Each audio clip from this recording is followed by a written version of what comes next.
My name's Paul. I'm a student here at Shih Chien, but also at KPU from the Brewing Operations Diploma. So that's at the Langley campus, and I applied for this scholarship, I want to say it was July I had applied, and I was in contact with Nicole, who I'm sure many of you have been in contact with, or probably should, with the international department about getting this organized, and I got my acceptance letter in September. I'm going to be staying 6 months here in Taiwan. So I landed right at the end of February, and I was initially here for just a 3-month stay. So I would have been gone at the end of May, but I liked it so much that I decided to extend. And the scholarship is great because it allows you to extend. It's quite flexible in that sense. So you get up to 12 months with it, which is awesome. I would like to do more, so we'll see if there's maybe a possibility of extending again. But at the moment, 6 months is what I'm feeling. I mean, I'd always wanted to learn a second language. As I'm sure many of you guys know, French in high school and elementary school is like so-so. So I didn't give it my all, and I didn't learn much. So I left kind of feeling like I maybe could have learned more. And so seeing the scholarship, it seemed like a perfect opportunity to jump back into language learning. It covers a lot of the bases for like your worries if you're worried about some of the expenses of going on exchange. Tuition's covered, housing's covered, you get a stipend, food here is really cheap, so that pretty much covers your living expenses. And the teachers here are amazing, and learning Chinese is sort of, it's a language that I didn't consider initially. Like I'd always thought of doing one of the European languages, French or German or Spanish, but they popped up and it kind of, I figured, well, why not, right? So many people in the world speak it, and it's a language that I didn't know much about, and so jumping kind of headfirst into it was super exciting. I did a couple courses, or just a course at KPU. The Richmond campus has some language courses that you guys can apply for, and that was a good base like exposure to the language. In Taiwan, it's taught a bit differently. Like in the Richmond campus, they do like simplified characters, and it's more of the like Chinese, like mainland China like curriculum. Whereas here in Taiwan, it's all traditional characters, and there's different grammar, and some of the words are different. So it's not an exact one-to-one, but it's definitely worthwhile if you guys were considering that. Definitely go for it. And yeah, I feel like I've learned a lot. I've only been here now, I guess almost 2 months, but yeah, it's amazing. You learn a lot. Yeah, you meet a lot of cool people here. The exchange student pool is people from all over. My roommate is German, but in my class there's people from Vietnam, there's people from Indonesia, Argentina, the United States, like all over the world, and even more people on campus here. Shih Chien has quite a big international student presence, and so I've met people who weren't in my class but just on campus, from Sweden, from Bulgaria. I've met people like from France, from everywhere in the world. It's an amazing place to meet new people like that. The third is, can you talk about some after-class activities?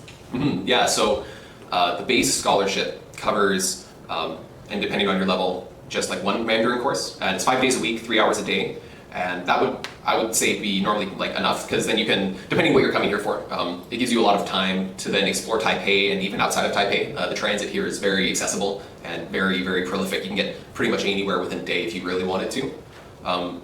But Shih Chien also offers a bunch of free courses, which I didn't know about until I'd gotten here, but those have been awesome. Those are smaller courses, and it's like, you know, like I have one class right now where it's 2 students and 1 teacher, so that allows for a lot more flexibility in terms of like topics. Like I can bring ideas or questions that I have from my personal day-to-day life to that class and hash out a bit more of like actual dialogue as opposed to textbook, because as you guys know, like, you know, you do learning a language, you have the textbook examples, then you have to how people actually speak. The extra classes here allow you to kind of dip your toes in both, which is super cool. And there's loads of other like events that are happening all the time. There's like company visits that we go and do. The Chinese language center here does a lot of field trips. So we went out to Jiufen, which if any of you have heard of that, you know what it is. If not, it's the Spirited Away inspiration town. Super cool mountainside tea house town. But there's always like some sort of event or activity happening here at Shih Chien. And the extra courses are great extra help, and they're free, which is also a benefit. There's always something to do. You won't be wanting for an activity. There's always something happening. Cool thing, not only like the 2-on-1, 3-on-1 interaction with teachers, but there's also the language partners who are students from the university here, who most of them are taking degrees in some sort of international relations or linguistics, and they're super interested in working with English-speaking students who are trying to learn Chinese. So that's sort of like almost like a personal like tutor. So you can apply, and it's free. You apply for a time slot, and then you get to meet with a language partner, and you get, it's about an hour, hour and a half, and you get to talk about whatever, but they act as a tutor. You can bring your homework questions to them. You can ask them about questions you would want to ask a teacher. They're great and they're super fun. They're super nice. They're our age, so you can make some good friends.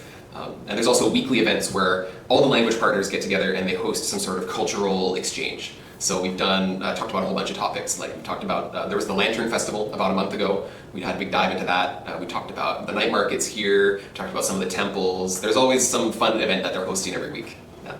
And that lets you dive a bit more into like Taiwanese culture and not necessarily just like, grammar structures in Mandarin. You're actually learning about the history of this place, which is super interesting. Taiwanese history is like really, really cool actually. I mean, we've just had the one, we're gonna have more, but there's also, it's the hand-in-hand internship, where there's an elementary school in Taipei here that the CLC is partnered with. And so I've just had one day where we've gone, but we're gonna have more, where you go and basically work with kids. So you sort of act almost like an English ambassador or Canadian ambassador. So the last time that we went, we had to do a nursery rhyme and then just working with the kids, speaking English to them. They speak quite good English actually, you'd be surprised.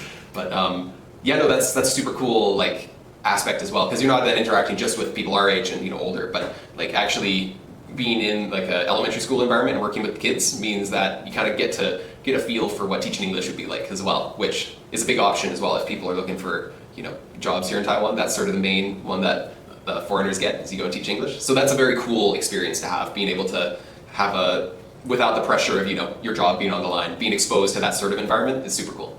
Yeah, so for like daily life in Taiwan, it's amazing. Similar to like at the university, there's always something happening in Taipei. It's a very, very, very busy city. It's amazing. I've really kind of fallen in love with this place. It's interesting, but it's not like you're getting thrown off the deep end. There's funny little similarities to home. Like in Vancouver, you have the constant gray clouds. Taipei can get pretty gray as well, but it does get a fair bit of sunshine too. The heat isn't so bad. I say that now, but so far it's been pretty manageable. Expenses are super cheap. Taiwan's notorious for its convenience stores, so pretty much everywhere you go, you're going to find like 4 or 5 convenience stores that have everything you could need. They have pre-cooked meals, which are actually good. You can get your daily toothbrushes, and you can get cleaning supplies, and you can pay your bills, and it's all they're actually convenient, which is amazing. But you're probably going to be shopping at like night markets most of the time, the yeshi they call them. But that's very fun. Taiwan has some huge night markets and lots of smaller ones that are scattered about too, but lots of fun eats and interesting foods that you should definitely try. Try them all. They're all good. They're all good. I'd say like it's a very like cash dependent society. Like the convenience stores take credit card, so that's quite convenient. But in terms of like restaurants or vendors at night markets, you're going to be pretty hard pressed to find anyone that takes a credit card. There are some. I've like encountered maybe 2 or 3, but like 9 times out of 10, it's going to be cash. So definitely bring a healthy amount of cash with you. You're going to go through it pretty quick too. Like you might think like 2,000 NTD, like new Taiwanese dollars, would be like, that sounds like a lot, but just with the conversion, everything costs kind of around, if you're getting like a drink or like a small snack food, it'll be about 50 to 80, and it goes up to like up from there. Like a meal costs me maybe, depending on what, like I'd say on average, maybe like 120, 130 per meal. I find that the portions can be a little small, so you might find like you're kind of going and getting more snacky things, or you're spending more at once to get like multiple dishes. Like breakfast is a good example. Here they have quite a big breakfast culture. Like there's breakfast shops that are open 24 hours, and you can get things like, they call it danbing, but it's kind of like, think like an omelet, like omelet crepe hybrid. It's rolled up and it's cut into little bite-sized pieces.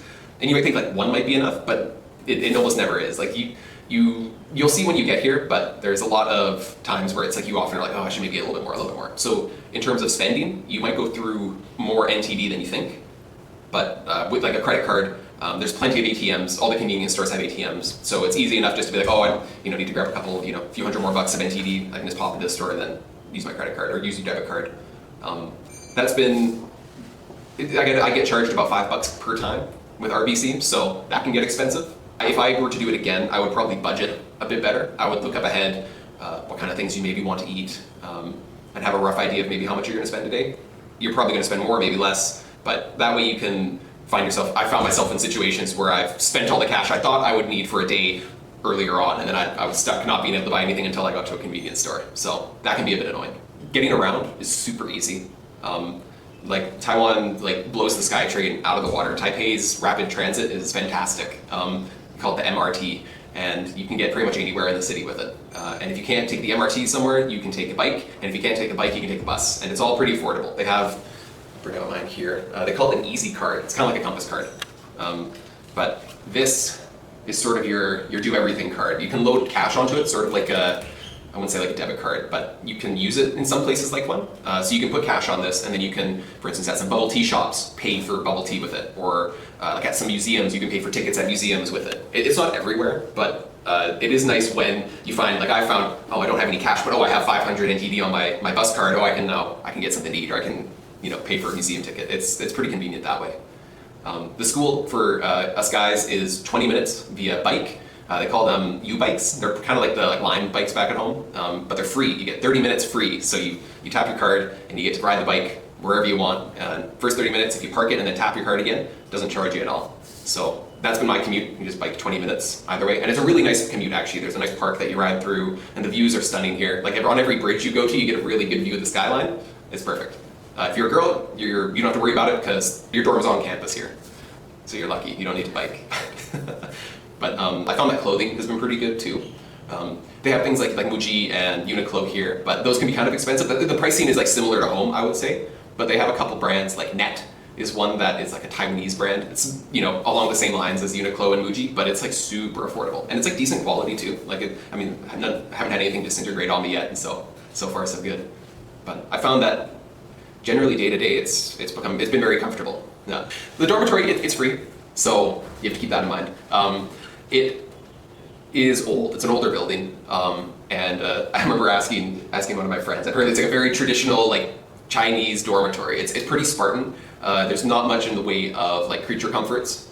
I think when I got here, I had just missed they had just thrown away all the old mattresses, but you have to bring your own bedding. So I had an unpleasant surprise of showing up and there was nothing in the dorm. Like it's completely empty. It's like a metal frame for a bed, and so I had to do a mad dash to IKEA, which you can get to easily, the MRT and all this. But you have to buy it. You have to get a mattress, you have to get your pillows, you have to get all your bedding. Besides, and it's not the nicest looking building, but it's totally serviceable. The AC works, thank goodness, and the washrooms are clean enough.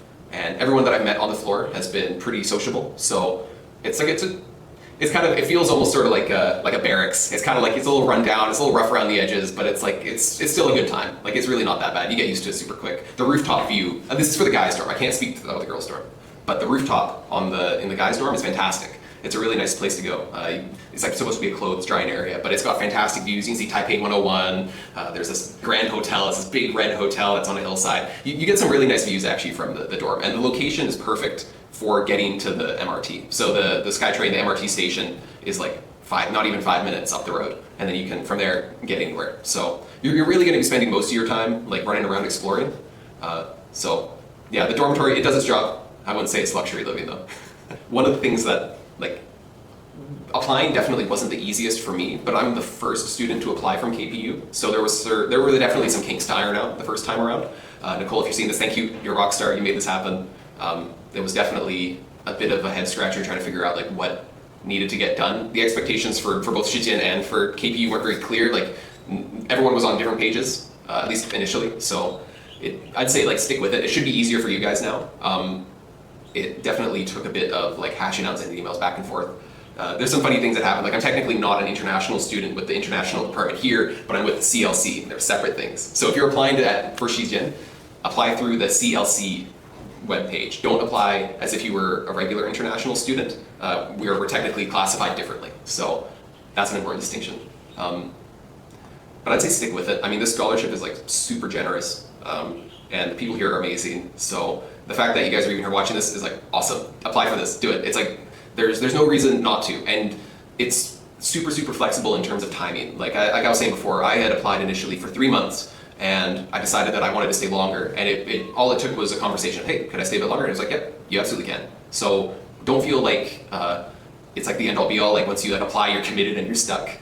It's definitely like as you feel you can extend it. I mean, if you needed to escape, you could too, but I don't know why you would want to. This place is super awesome. So I'd say yeah, go for it. Like Taiwan's been amazing. It's been a hidden gem. I wouldn't have expected Taiwan to be high up on my list for travel places, but it's been fantastic. So yeah, go for it.